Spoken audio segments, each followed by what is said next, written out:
Bonsoir. Le groupe d'experts des Nations Unies sur la République démocratique du Congo a produit un nouveau rapport sur le pays et l'a transmis la semaine dernière au président du Conseil de sécurité. En résumé, ce rapport soutient que l'AFC M23 ne se limite plus à une rébellion armée et décrit un mouvement qui renforce son emprise militaire, met en place une administration parallèle dans les territoires qu'il contrôle et poursuit un projet politique visant une République fédérale du Congo.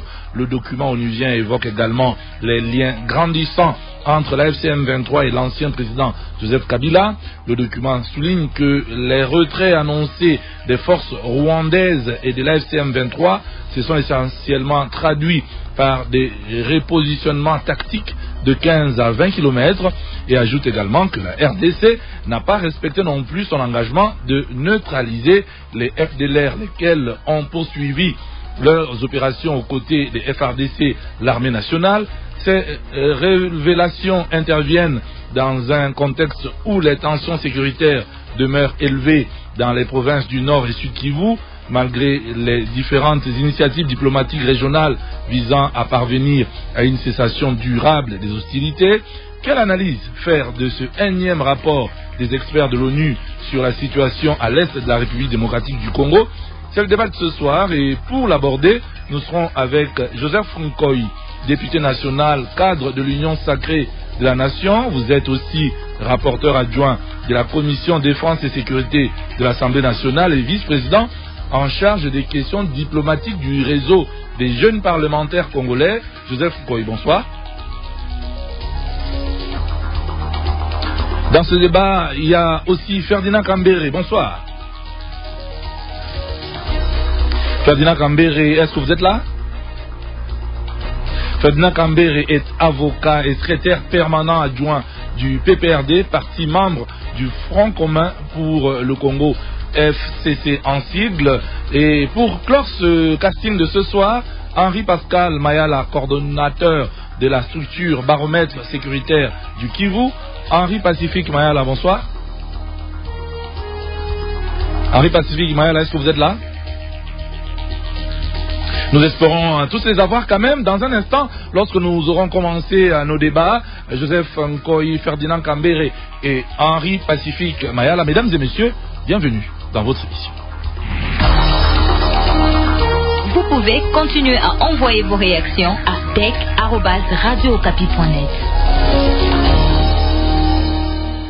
Le groupe d'experts des Nations Unies sur la République démocratique du Congo a produit un nouveau rapport sur le pays et l'a transmis la semaine dernière au président du Conseil de sécurité. En résumé, ce rapport soutient que la FCM 23 ne se limite plus à une simple rébellion armée et parle aussi d'un rapprochement entre l'ancien président Joseph Kabila et le groupe armé. Les détails avec Martial Papi Moukeba. Les groupes d'experts de l'ONU estiment que l'AFC M23 compte aujourd'hui environ 30 000 combattants. Selon les rapports, ces effectifs regroupent les noyaux historiques du mouvement, des recrues mobilisés depuis 2021, ainsi que d'anciens militaires de FRDC, policiers et combattants Wazalendo, ralliés après l'occupation de la ville de Goma. Les experts affirment également que la rébellion continue de bénéficier de l'appui de l'armée rwandaise. Ils évaluent entre 14 000 et 18 000 le nombre de soldats rwandais déployés au nord et au sud Kivu à la fin de 2025, sans retrait significatif depuis, mais avec des rotations et des renforts. Les rapports soulignent aussi que l'AFC M23 a mis en place une administration parallèle dans les territoires sous son contrôle. Le mouvement a centralisé la perception des recettes, pris le contrôle de la SNEL et de la régie des eaux, remplacé la SONAS par une société privée d'assurance et organisé les territoires occupés en 3 zones de défense. Sur le plan politique, les experts de l'ONU affirment que l'objectif du mouvement reste le renversement du gouvernement congolais ou, à défaut, la création d'une entité autonome baptisée République fédérale du Congo. Les rapports indiquent également que l'AFC M23 chercherait également une reconnaissance officielle à travers les négociations et ambitionnerait de constituer la future armée de cette entité plutôt que d'intégrer ses combattants dans les FRDC. Béni, Martial Papi Moukeba, Radio Okapi. Joseph Nkoyi, est-ce que vous êtes là? Oui, bonsoir, bonsoir, journaliste. à tous les auditeurs de la Radio Okapi. Bonsoir à vous, Joseph Nkoyi, député national, cadre de l'Union sacrée de la Nation. Vous êtes aussi rapporteur adjoint de la Commission défense et sécurité de l'Assemblée nationale et vice-président en charge des questions diplomatiques du réseau des jeunes parlementaires congolais. Votre réaction au sujet de la production et la publication de ce nouveau rapport du groupe des experts de l'ONU sur la RDC? Oui, bien, merci pour l'invitation. Je ne sais pas si la ligne va nous déranger parce que depuis le début, là, je ne vous saisis pas très bien. Nous croisons les doigts. Je ne sais pas si vous me saisissez. Oui, nous pouvons y aller. Nous croisons les doigts pour que ça tienne pendant 1 heure. Exactement. Merci pour la question. C'est avec un sentiment de tristesse que j'ai pris connaissance de ce rapport. Ces sentiments de tristesse m'affectent profondément, d'autant plus que je me réalise que notre pays a beaucoup plus d'ennemis que de ces enfants qui peuvent l'amener sur le rail de son développement. Ma tristesse est aussi à l'endroit ou vis-à-vis de mon peuple, de notre peuple, je veux dire. Puisque lorsque vous lisez le contenu de ce rapport, il est clairement mentionné que l'administration, je veux dire la rébellion de l'AFC, renforce son administration, cherche à mettre en place une nouvelle armée. Peut-être de manière claire, il s'agit là de la création d'un nouvel État. C'est justement une rébellion qui est venue ou qui cherche à exécuter les plans de balkanisation contre notre pays. Allô? Nous vous écoutons tranquillement. Mais est-ce que vous n'êtes pas aussi triste aussi parce que les réalités décrites par ce rapport sont quand même un peu gigantesques par rapport à ce qu'on aurait pu soit souhaiter, soit présenter auparavant, avant ce rapport? On parle quand même des choses qu'on vient de dire. Hein. Vous parlez d'une éventualité... C'est vrai que je ne vous saisis pas très bien. Oui. Est-ce que ce n'est pas parce que notre pays, justement, comme vous le disiez, pas un risque, mais est en voie dans les parties conquis, contrôlées par le M23 et ses alliés, risque de devenir carrément la république d'autres personnes, puisque ce rapport dit qu'un État qui s'appellerait État fédéral du Congo pourrait être une ambition sérieuse envisagée par le M23 et ses alliés. Est-ce que vous entendez? Et certains services publics sont réquisitionnés par le M23. Oui, comme je vous ai dit, ce n'est pas aujourd'hui que nous allons revenir sur les éléments de preuve qui attestent que l'AFC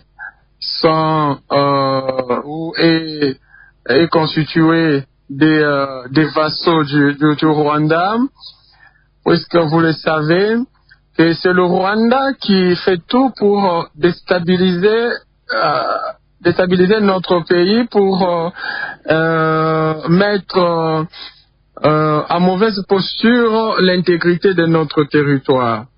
Mais est-ce que... Et ces rapports viennent justement affirmer que le Rwanda, au travers de l'AFC et de ces troupes armées, je veux dire déployées sur les territoires congolais, a un seul objectif, c'est de pouvoir déchirer l'intégrité de notre territoire.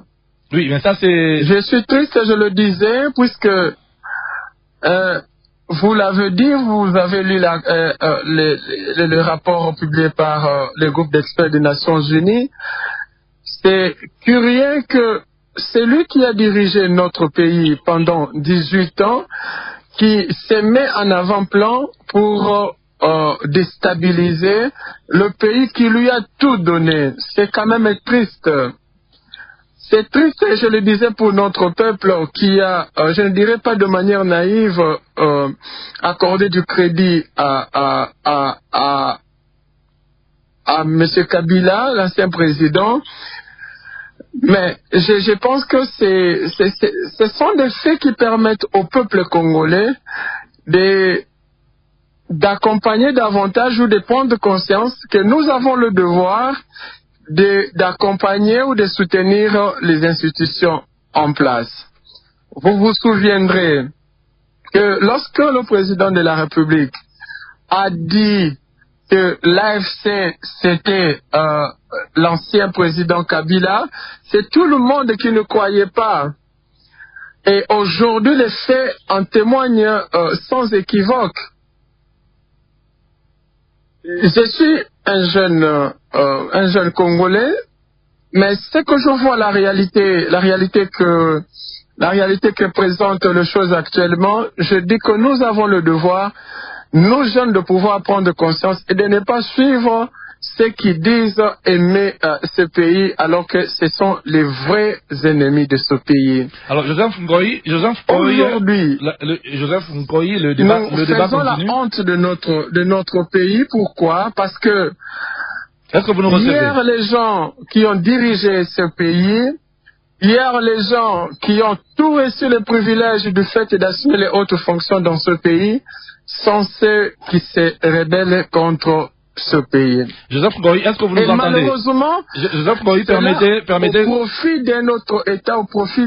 S'il vous plaît, permettez que cette émission soit un échange plutôt qu'un monologue. Mais Joseph Ngoyi, vous êtes aussi député en activité, élu en République démocratique du Congo. Tous les regrets que vous exprimez, je crois que le régime le dit depuis un certain nombre de temps. Est-ce que maintenant que un certain nombre de choses que le régime disait et qui étaient en discussion est porté par le groupe d'experts de l'ONU, pour vous, c'est la confirmation que tout ce que vous disiez jusqu'ici, et puis si cela est la confirmation, est-ce que vous n'êtes pas aussi triste un peu parce que au lieu que l'avancée... J'ai du mal à saisir votre préoccupation, votre question, je vraiment du mal à saisir. Est-ce que vous nous entendez d'abord? Allez-y, je vous écoute, mais il y a un problème de connexion, il y a des interruptions. Est-ce que votre tristesse, vous l'avez dit plusieurs fois, vous êtes triste, est-ce que votre tristesse, ce n'est pas aussi du fait que, au lieu que l'avancée et l'expansion du M23 se limitent et s'arrêtent, elle est plutôt en train d'évoluer avec une ampleur assez importante? Je ne vous ai pas bien saisi, c'est difficile pour moi de répondre. Merci, on reviendra à vous tout à l'heure, Joseph Ngoyi, le temps de redistribuer la parole. Ferdinand Kambere, avocat et secrétaire permanent adjoint du PPRD, parti membre du Front commun pour le Congo FCC en sigle. Votre réaction au même rapport du groupe des experts de l'ONU sur la RDC? Merci pour cette opportunité que vous nous accordez. En fait, ce qu'il faut reconnaître à ce rapport, c'est qu'il est venu quand même décrire la situation humanitaire, sécuritaire, qui s'est aggravée par le fait de cette crise dans les provinces, dans les parties orientales de notre pays. Parce qu'il me semble qu'à lisant ce rapport, lorsque vous voyez la période qu'il couvre, une partie de la résolution 2873, et que c'est de là qu'ils ont reçu mandat d'enquêter sur la situation humanitaire, socio-économique et politique de notre pays. Mais ce que nous n'acceptons pas, c'est que tout en reconnaissant la responsabilité des belligérants dans ces rapports-là, dans la commission des actes graves, des infractions du droit international, des crimes graves, des crimes contre l'humanité, où le rapport se chargeait, les belligérants dans cette affaire-là, même si le rapport, évidemment, il charge davantage par rapport aux statistiques élaborées, il reconnaît plus d'actes à la rébellion M23, mais il incrimine en même temps la partie gouvernementale, parce que ce sont là les belligérants. Il incrimine en même temps les groupes armés. Mais là où nous regrettons, c'est l'insinuation. J'ai l'impression que même un député en fonction lui-même veut rester sous l'insinuation ou le rapport. À ce point, je crois, la page 15, à ce point 57, 58, 50. Vous voyez des insinuations tendancieuses où on voudrait bien, on ne sait pas pousser par quoi, les experts viennent finalement intercaler ou ajouter les noms de l'ancien président avec un sous-titre comment ils ont intitulé, les liens avec l'ancien président de la République. C'est malheureux de toutes les façons. Ferdinand Kambere, c'est que, oui. S'il vous plaît, ce qu'on aimerait, avant d'évoluer dans ce débat, connaître, c'est est-ce que vous reconnaissez ce rapport en totalité, en partie, ou pas du tout? Je vous ai dit que, pour l'essentiel, à ce que ce rapport a relevé une crise profonde du fait d'une guerre où les deux belligérants ne manifestent pas la volonté de mettre fin à la guerre, malgré les décisions ou les résolutions qu'ils ont prises entre eux, notamment les cessez-le-feu. Mais les belligérants sont dans autre chose. Mais maintenant, là où nous regrettons, c'est là où on veut plus ou moins rapprocher l'ancien président de la République, alors qu'il s'est présenté en sage, en conseiller.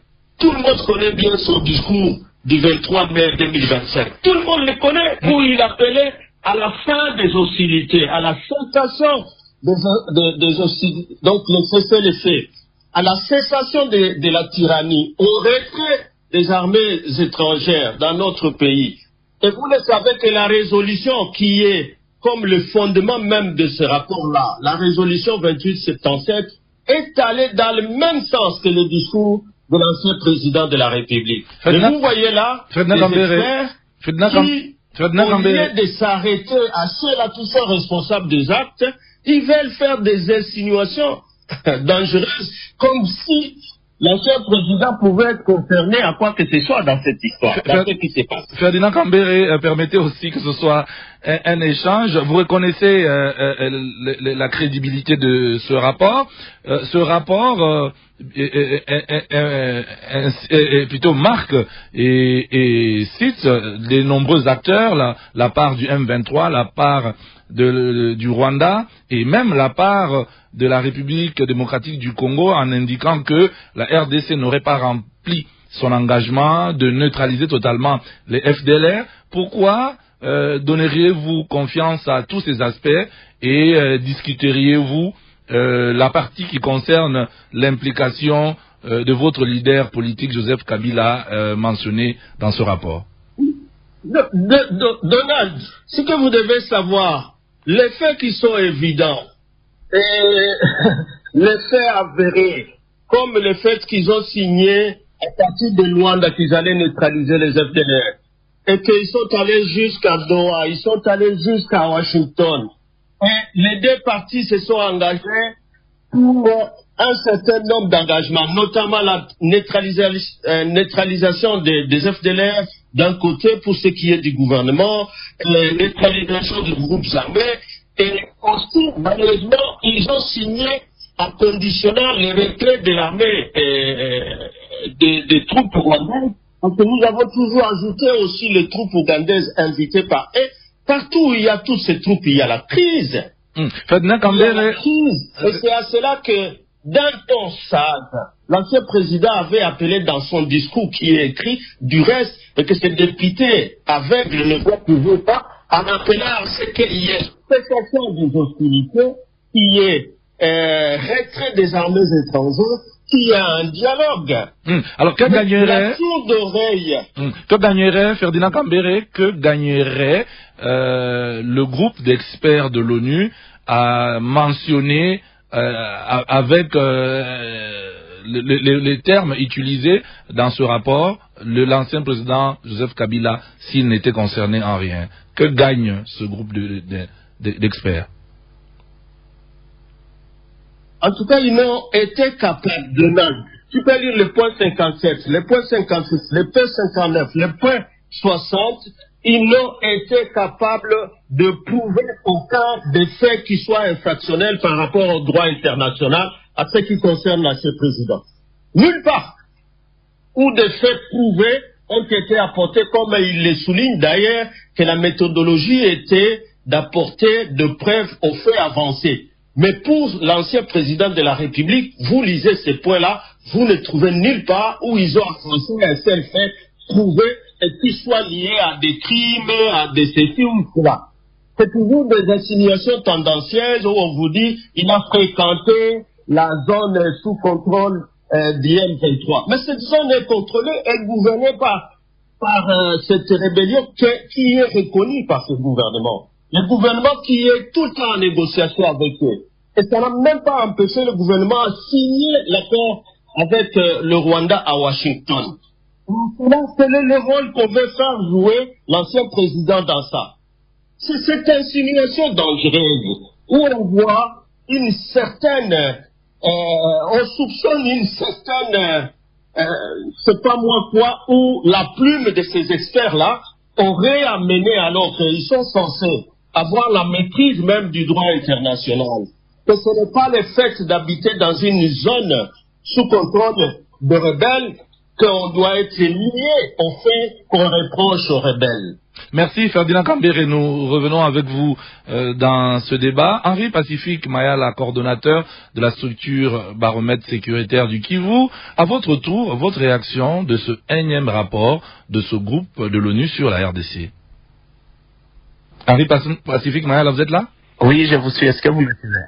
Quelle est votre réaction, Henri Pacifique Mayala, sur ce rapport, ce nouveau rapport du groupe d'experts de l'ONU sur la RDC qui indique, entre autres, que la rébellion grossirait ses moyens logistiques pour continuer les affrontements, aurait des velléités d'emprise territoriale avec possibilité de créer une république qui s'appellerait République fédérale du Congo, et la complicité entre le M23 et le Rwanda ne serait pas encore au niveau de s'arrêter. Entre autres, sur ces éléments, comment réagirez-vous au sujet de ce rapport?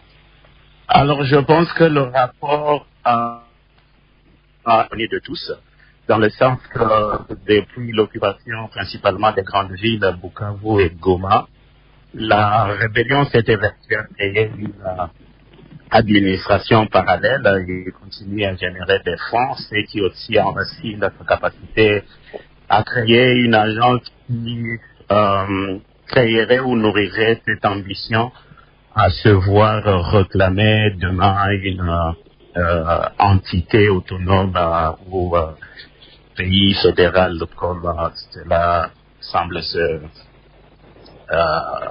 dessiner. Sinon, je pense que avec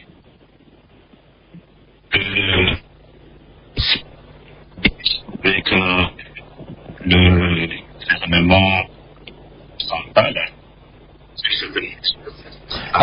Henri Pacifique Mayala, la communication avec vous est très mauvaise. Est-ce que vous nous entendez? Si c'est le cas, est-ce que vous pouvez vous mettre à l'extérieur, pas dans un bâtiment ou à côté d'une fenêtre ouverte? Ça faciliterait un peu plus les choses. Et si vous avez mis l'option main libre, prière, remettre l'option normale de conversation, ça pourrait améliorer la communication. Nous revenons à vous, Ferdinand Kambere, avocat et secrétaire permanent adjoint du PPRD, parti membre du Front commun pour le Congo, FCC en sigle. Tout à l'heure, votre co-débatteur député disait être triste de ce qu'il a lu du rapport. Est-ce que vous, quand vous lisez, au-delà des commentaires que vous avez déjà faits, quand vous voyez par exemple le groupe M23 avancer, se renforcer, avoir des prétentions des territoires et d'officialisation d'une république, que le Rwanda, qui avait toujours nié son rapprochement avec ce groupe ou son intervention, est cité comme toujours continuant à soutenir ce mouvement, que par exemple met aussi l'accent sur le fait que il y aurait des renforcements ou des connexions particulières avec l'ancien président de la RDC, même si vous le rejetez. Est-ce que tout cela vous attriste un peu aussi? Non, ça veut dire que ce que j'ai dit là, c'est simplement cet aspect tendanciel qu'ils ont ajouté dans un rapport. Je ne sais pas pourquoi c'est venu faire dans ces rapports qui auraient dû être plus renforcés s'ils établissaient plus de responsabilités, si ceux qui sont en train de commettre des crimes graves, des crimes de guerre sur terrain. Pourquoi ils ont eu intérêt à ajouter un homme, un Congolais, un patriote qui se plaint du reste, un acteur politique qui a sa famille politique, il a le PPRD, il a le FCC, il a le mouvement Sauvo la RDC, et ses revendications politiques sont toujours publiques. Et ça va toujours dans le sens contraire de ce qu'ils sont en train d'affirmer. Et comme experts des Nations Unies, ils auraient dû avoir plutôt cette histoire où on doit encourager les anciens présidents, par exemple, lorsqu'ils ont accepté de permettre à ce qu'il y ait alternance pacifique dans un pays. Mais le désastre, c'est quand? C'est comment? C'est quand? C'est lorsque celui qui a hérité le pouvoir, lorsqu'il le prend, il se comporte en tyran. Ce député qui se dit être triste, il est triste de quoi? Parce que le M23 est son émanation. C'est eux qui ont rappelé le M23 ici. Il s'est de Bunagana jusqu'à prendre toutes les grandes villes, notamment Goma et Bukavu. C'est du fait du pouvoir. Le fait de s'allier au FCR, au Ouazalendo et les mettre dans une sorte d'ambiguïté pour cacher les alliances avec ces groupes armés, tout en sachant que ce sont des groupes armés qui ont toujours été condamnés par le Conseil de sécurité des Nations Unies. Est-ce qu'ils ne permettaient pas à ce que la situation soit celle que nous vivons aujourd'hui? C'est une hypocrisie malheureuse. Lorsque les gens du régime, ils sont là pour dire c'est triste pour un ancien président, mais ceux qui sont là, est-ce que Tshisekedi a hérité ce pays? Il y avait la guerre. Est-ce qu'il y avait cette crise-là? Et aujourd'hui, qu'est-ce qu'il fait? Même des résolutions qu'il a signées pour la désescalade. Et si il pensait que l'ancien président pouvait être concerné de quoi que ce soit dans cette histoire, pourquoi ils n'ont jamais été capables de l'inviter pour qu'il parle? Partout où ils vont, ils rencontrent plutôt le Rwanda, ils rencontrent l'Ouganda, ils rencontrent tout le monde. Sauf nous, le diable, le sorcier a tué. Ferdinand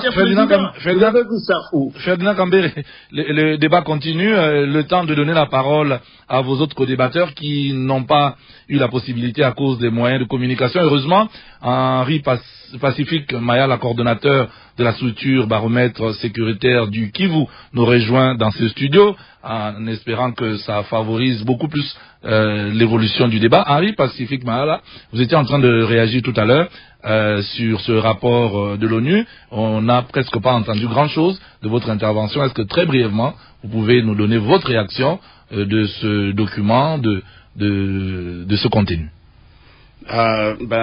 Merci encore, mais donner le contenu c'est un très long rapport, je dois avouer. Non, votre réaction. On ne vous demande pas de résumer le rapport. Votre réaction. Parfait. Après lecture. S'il faut se focaliser sur la thématique de l'émission. Je pense que le rapport revient sur des faits dont la majorité est connue de tout le monde. Le M23 qui aujourd'hui occupe des principales villes de l'Est de la République démocratique du Congo a dès ses premières semaines instauré une administration parallèle qui collecte les taxes, qui se solidifie dans une certaine mesure.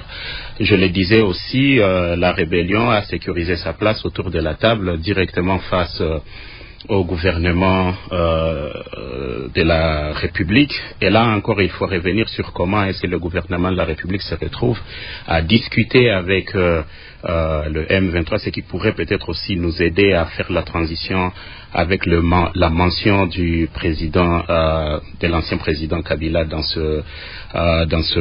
Est-ce que pour vous ce rapport est crédible déjà? La méthodologie est établie, le groupe d'experts est opérationnel, je pense, depuis 2004, et la plupart du travail qui a été accompli par ces chercheurs, la plupart d'eux avec pas des liens directs avec le Congo, ont été crédibles. Et au-delà de ce qui est présenté dans les faits immédiats, je pense que leur procédure inclut aussi la possibilité des personnes incriminées ou des personnes citées, mentionnées pour certains faits que ces personnes rejetteraient. Alors, Ferdinand Kambere, une possibilité de revenir pour un droit de réponse et apporter des corrections le cas échéant.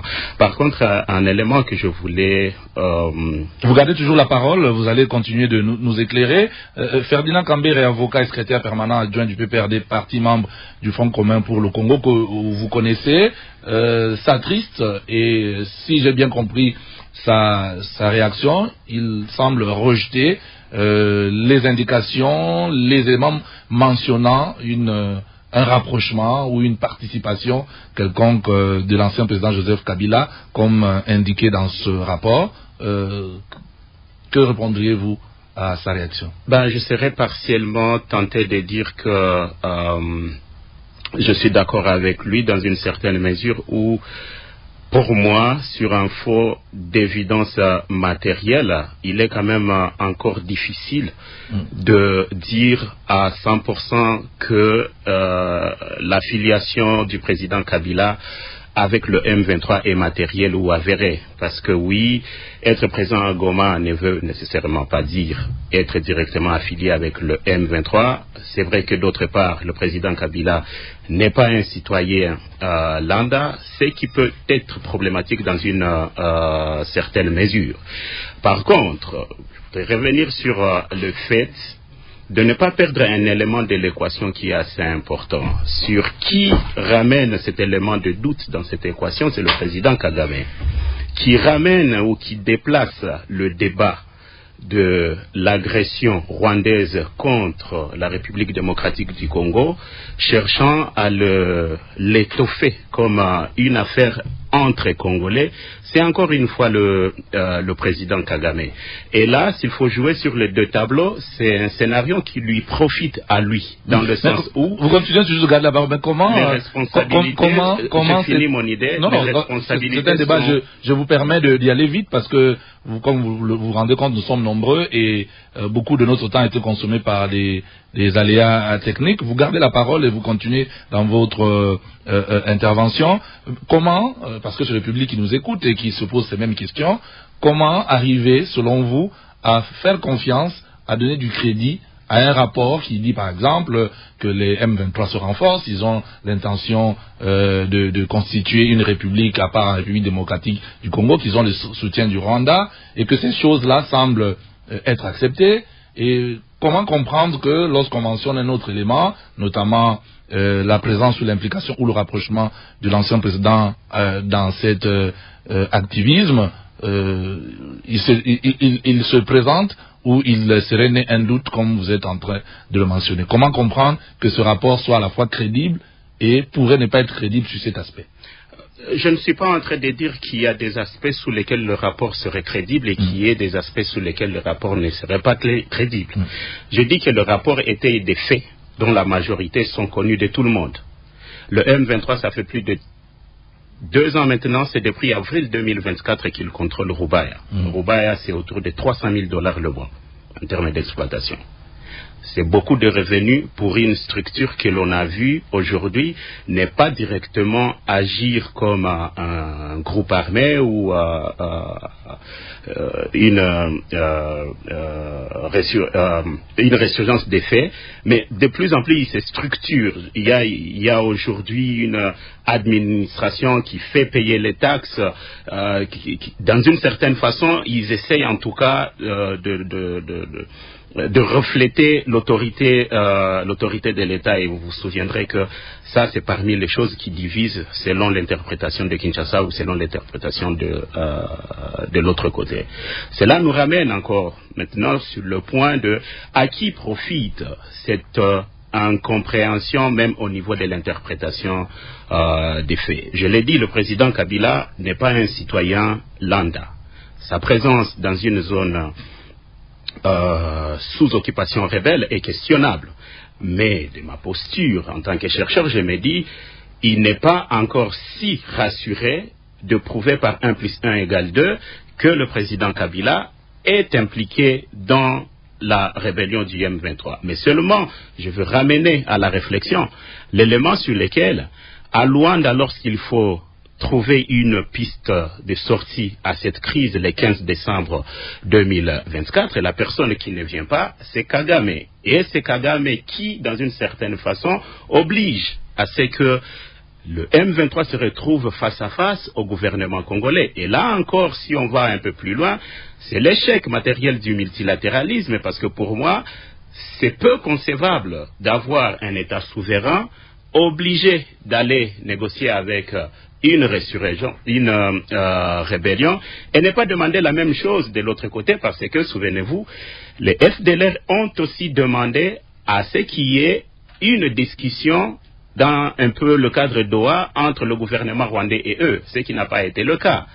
Et après, lorsque le président Kagame, c'est ça aussi que je suis en train de dire, c'est très important, lorsqu'il est acculé par la pression diplomatique internationale et qu'il y a une brèche d'opportunité à pouvoir déplacer le débat de la condamnation du Rwanda vers la responsabilisation à 100% congolaise de cette crise, il l'a saisi et on est en train de se morfondre là-dedans. Ma lecture du rapport d'experts, je ne trouve pas un passage qui confirme que le président Kabila est de facto dans la rébellion du M23, en tout cas jusqu'à preuve du contraire. Le rapport ne le dit pas non plus. Le rapport dit qu'il y aurait des rapprochements. Tout à fait, donc c'est de ça qu'on parle. Hein. On parle de ces rapprochements. Et je souhaiterais qu'on soit là sans pour autant perdre de vue certains éléments. Tout à fait, vous l'avez mentionné. Au moment où les Congolais doivent être unis derrière une question d'agression étrangère et bien sûr d'autres questions de gouvernance interne,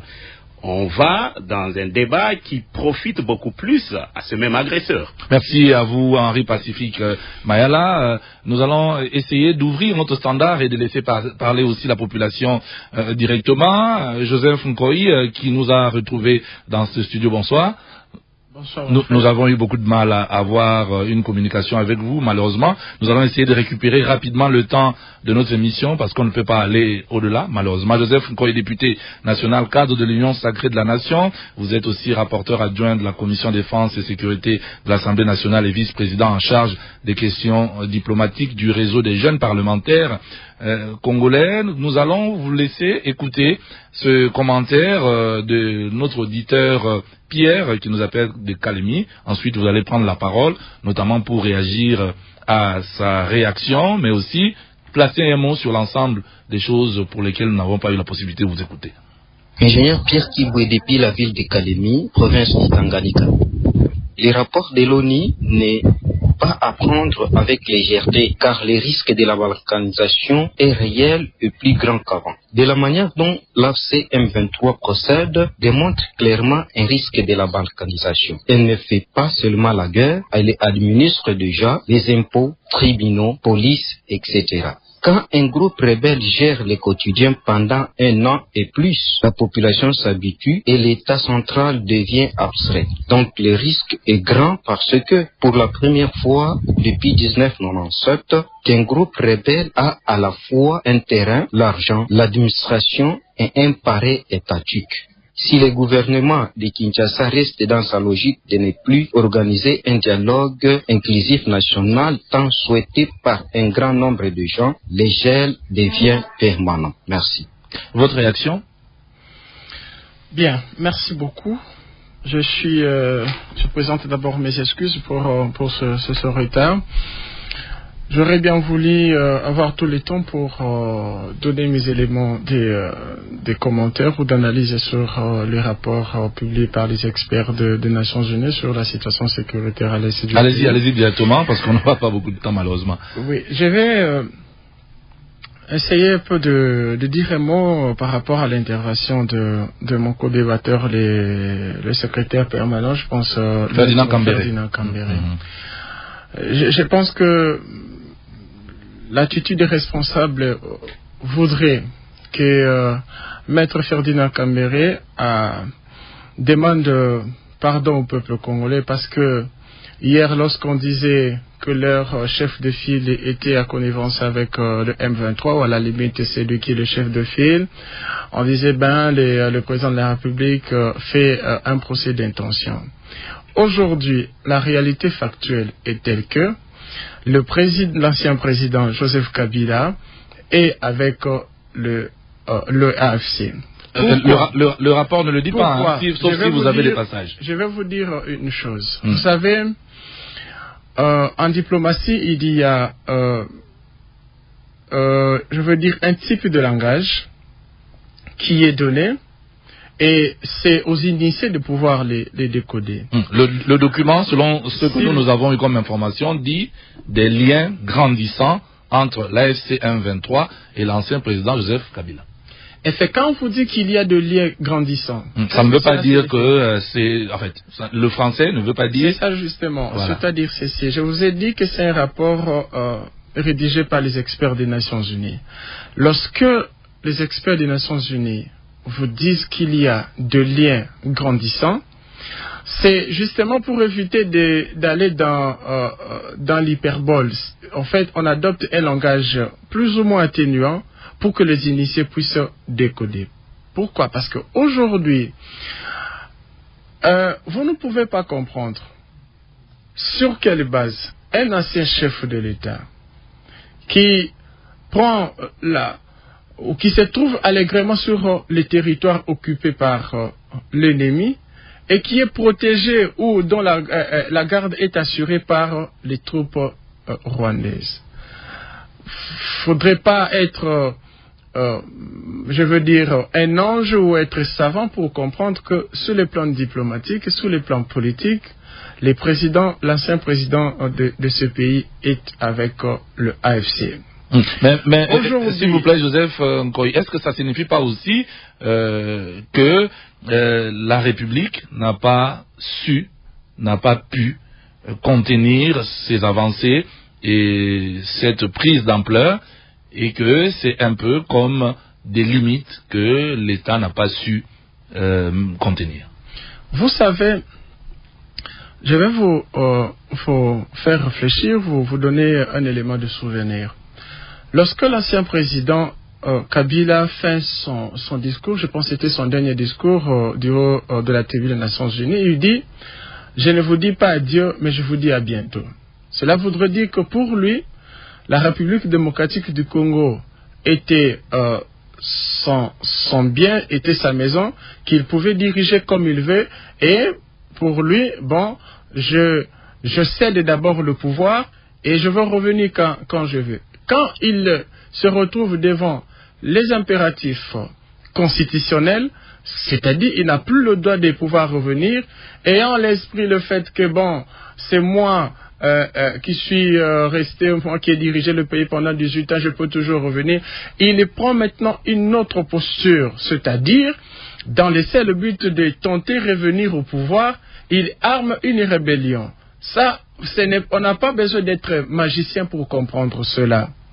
Et lorsque les premiers éléments des faits ont été mis à notre portée et que l'on a commencé à dire que c'est lui qui a pris la décision de pouvoir déstabiliser davantage notre pays, c'est l'ancien président. Les gens n'ont pas cru.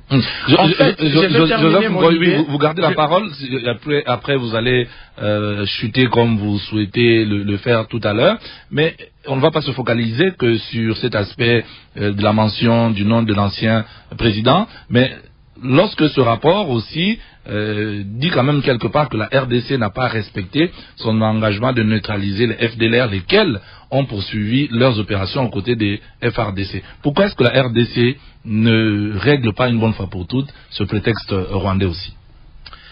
Je pense que nous avions suivi, ou nous suivons régulièrement la posture et la position du gouvernement de la République. Aujourd'hui, une grande partie de nos deux provinces est dirigée par la rébellion. Est-ce que vous pouvez nous dire combien des éléments de FDLR ont été attrapés par les troupes rwandaises qui sont sur les territoires congolais? Parce que, disent-ils, ils sont en train d'opérer, les éléments de FDLS opèrent aux côtés de FARDC. Combien ont été tués jusque-là? Parce que je me dis, si on peut ne fût qu'avoir les éléments capturés, les éléments tués des FDLR, on aurait compris. En fait, c'était un alibi du Rwanda. Mais vous continuez d'insister que ce rapport est crédible, malgré les bémols que vous venez de souligner. Effectivement, je ne remets pas en cause, je ne renie pas la crédibilité du rapport. Mais il faut dire que c'est un rapport qui s'établit dans un contexte diplomatique très complexe et que toutes les mentions qui sont dans ce rapport-là ont un langage, un sens diplomatique qui revient justement aux initiés de pouvoir décoder. Joseph Nkoyo, on revient à vous tout à l'heure. Ferdinand Kambere, avocat et secrétaire permanent adjoint du PPRD, parti membre du Front commun pour le Congo FCC en sigle. Nous allons aussi recevoir pour vous les réactions de cet auditeur de Mahagi et vous allez prendre la parole aussi. Emmanuel Ali Penja depuis Magui à province de l'Ituri. Ce nouveau rapport du groupe d'experts des Nations Unies renferme pour moi toutes les phases cachées de cette agression qui dure depuis plusieurs années.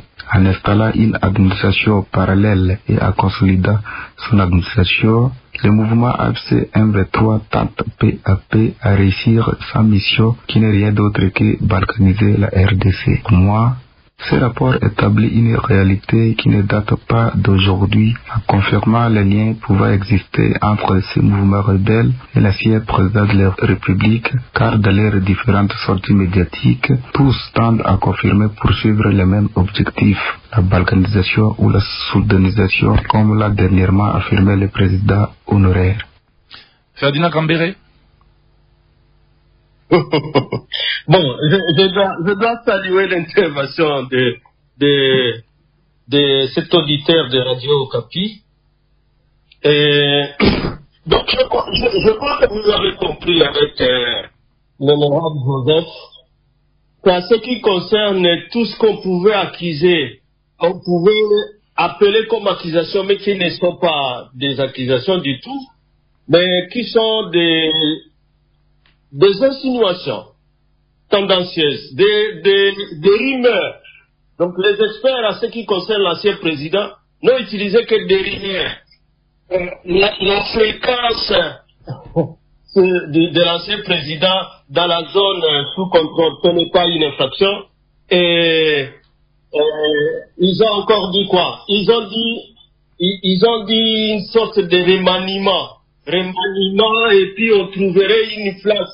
Mais à la fin, vous allez voir que dans les récits, ils disent encore que c'est un mouvement qui est dirigé militairement par le général Makenga et politiquement par Bernard. Donc, pour vous dire que c'est des rumeurs, malheureusement, qui sont mis là, en violation de la méthodologie qui se sont données, qu'ils n'allaient pas avancer des faits sans en apporter de preuves. Nous sommes en droit pénal. Je répète simplement que les députés, ils nous disent non, c'est écrit à langage diplomatique, à langage codé, et que donc il nous donne totalement raison. Ici, on est en droit pénal. Lorsqu'on parle de matière d'enquête, les faits doivent être des faits probants. On doit être capable de le prouver et pas des insinuations et pas au conditionnel. Je retiens cela et je regrette que lui il croit que ce rapport est contre l'ancien président. Au lieu d'abord, de se défendre de ce qu'ils ont, de ce qu'ils ont comme incrimination dans ce rapport-là. Notamment, quand ils ont commencé à signer les CONOPS pour neutraliser les FDLR. C'est depuis Luanda, non? Ils sont allés à Doha, ils ont reconnu le tout. Et que donc le prétexte pour le Rwanda, qui est accepté par la communauté internationale, c'est que le gouvernement n'a pas la volonté de neutraliser les groupes armés, n'a pas la volonté de mettre à place un climat pour que, et comme partie prenante, s'entendent. Ils vont à Doha pour ne pas s'attendre, ils vont à Washington pour ne pas s'attendre, ils essaient à monter pour ne pas s'attendre, mais entre-temps, c'est la population qui continue. Ferdinand Kambere, j'ai vu encore là-dedans. Ferdinand Kambere, est-ce que, nous sommes en train de terminer malheureusement notre émission, est-ce que ce rapport a apporté une aide? Est-ce que ce rapport est une aide de manière générale pour la résolution des questions posées et à l'est de la RDC et dévoilées par ce rapport?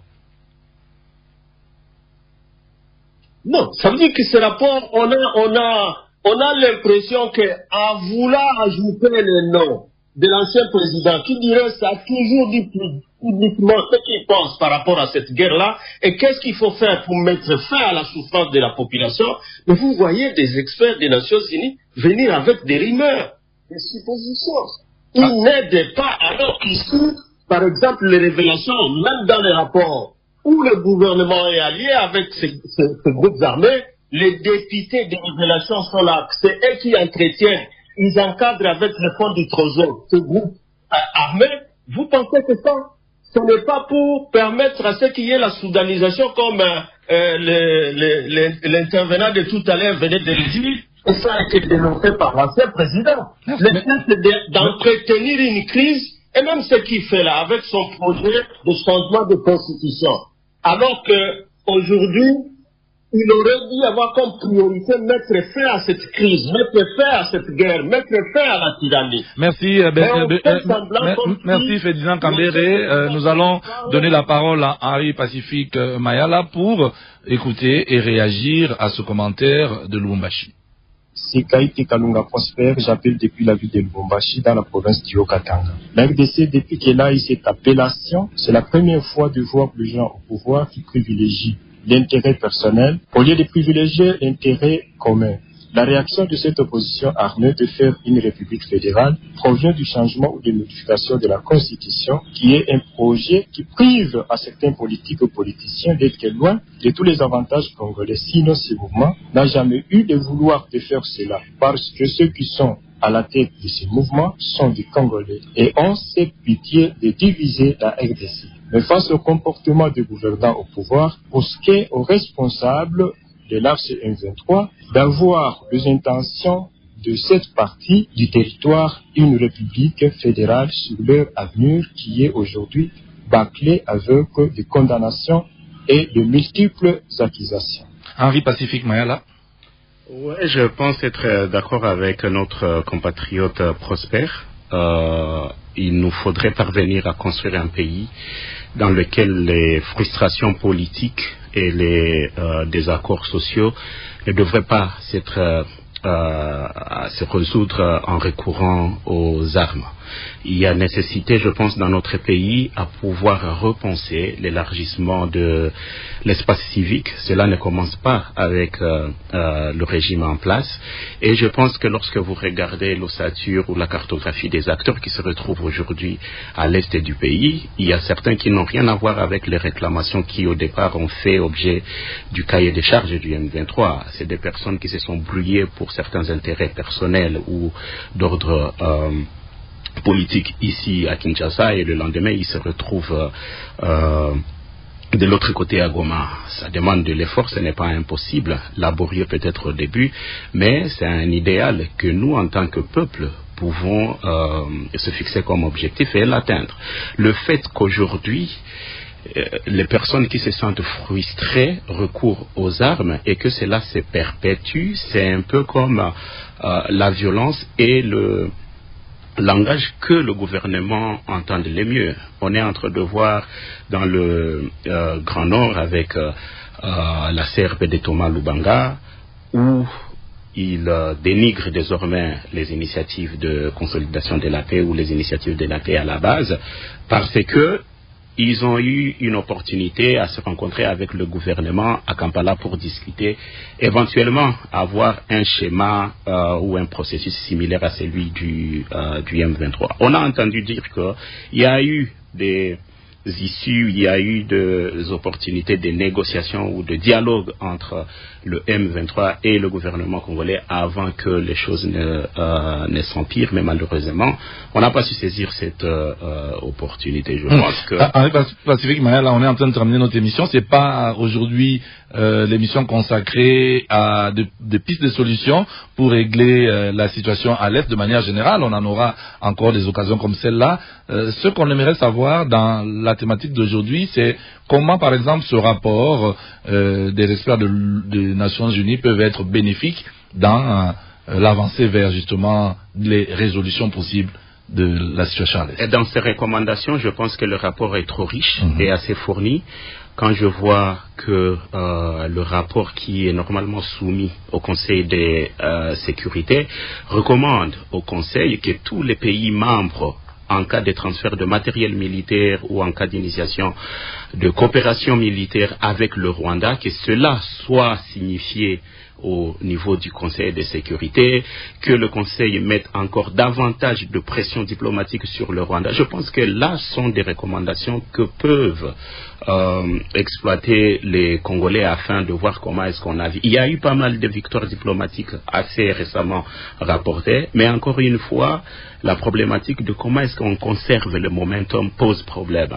On ne devrait pas s'éparpiller. Aujourd'hui, se focaliser sur oui ou non Kabila avec le M23, au lieu d'exploiter la panoplie de recommandations fournies dans ce rapport, je pense que ce serait la meilleure des choses à faire. Merci à vous, Henri Pacifique. Mayala Ferdinand Kambere, si vous êtes encore là, en 30 secondes, oui, je suis là. Voilà, comment, selon vous, ce rapport qui est là, avec tous les bémols qu'il peut contenir, peut aider à avancer vers les recherches rapides de solutions pour la pacification de l'Est. Comme je vous le disais, qui accompagne la résolution 2873 que nous soutenons, serait un outil très très important qu'il était inutile et superfétatoire de vouloir faire jouer l'ancien président de la République, Joseph Kabila, alors qu'il a toujours prodigué des conseils pour qu'on mette fin à cette tyrannie, qu'on mette fin à cette guerre qui continue à faire mourir.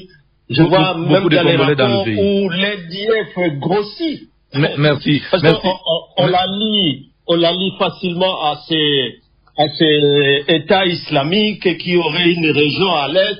Donc, aucune implication de ces EDF et les Ougandais alors que c'était des rebelles ougandais. Moi, je crois que toutes ces insinuations-là, comme vient de le dire notre prédécesseur dans cette intervention, les experts joueraient en œuvre utile en insistant surtout sur les acteurs premiers. Ceux-là qui jouent un rôle direct. Merci à vous, Ferdinand.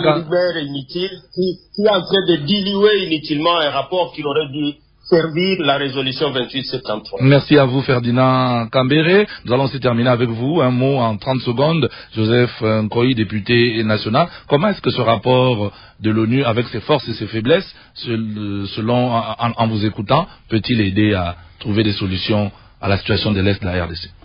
D'abord, vous avez compris l'incohérence dans le chef de mon frère Ferdinand.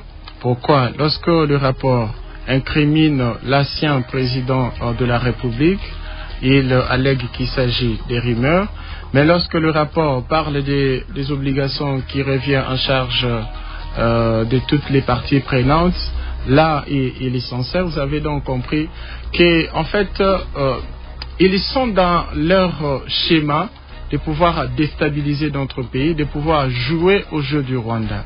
Mais nous pensons que le moment est enfin arrivé pour que nous essayions de déstructurer tout l'appareil qui avait été mis en place pendant 18 ans pour la déstabilisation de notre région. Mesdames et messieurs, il ne faudrait pas faire des raccourcis ou des raccordements fraudulés entre ce qui s'est fait par les institutions de la République et la barbarie rwandaise facilitée par les gens qui y ont été servis par ce pays. Merci à vous. Il faudrait que le peuple congolais prenne conscience davantage, accompagne les institutions de la République pour que notre pays reste uni et dire non à l'idée de la balkanisation. Merci à vous tous.